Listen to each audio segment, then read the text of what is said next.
So how the microbes in your gut end up there and what they do all goes back to the events that occur quite soon after we're born. So we're born sterile, and depending on the environment in which we're born and the route by which we are born, that dictates the type of microbes that will colonize our body. So for example, if you were born in a hospital and you have a vaginal birth, then that will be very different than if you were born at home, even though it's the same route of passage for the newborn. And also, if you're born by caesarean section in a hospital, you get exposed to different types of microbes than if you were born through a vaginal birth.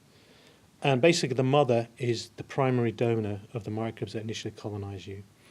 And then, depending on whether or not you are bottle-fed or breastfed, if you have to receive antibiotics for anything, all these things will impact on the microbes that will colonize your body. And the colonization occurs over a period of about 3 years.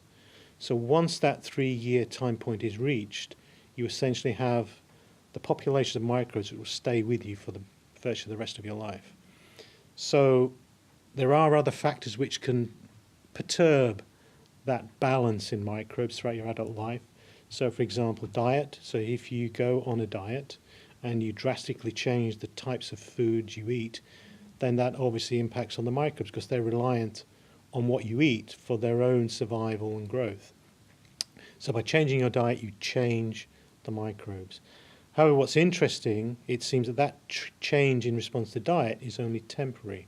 So as soon as you stop the diet, the microbes that were there originally before you went on the diet come back.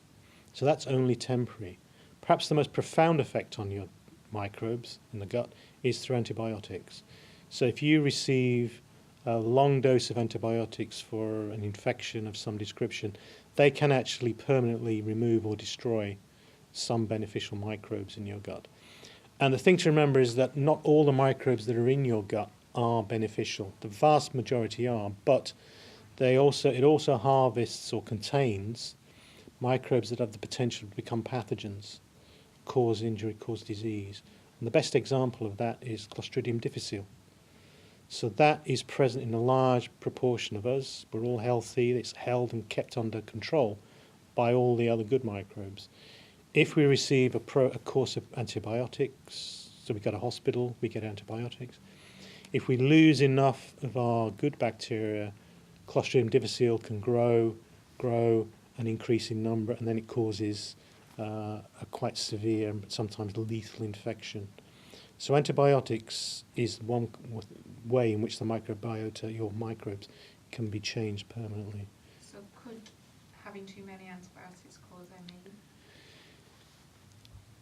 The link there is unproven, but we know that changing a protracted course of antibiotics may or may not be linked to ME, but it could be linked to other diseases which are, we think, triggered by changes in the makeup of your gut microbes. So a good example is inflammatory bowel disease and maybe even colon cancer.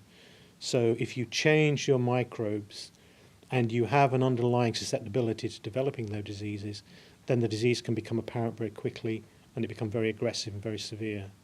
So the link to ME is unproven, but it's entirely possible if the gut is the origin of ME.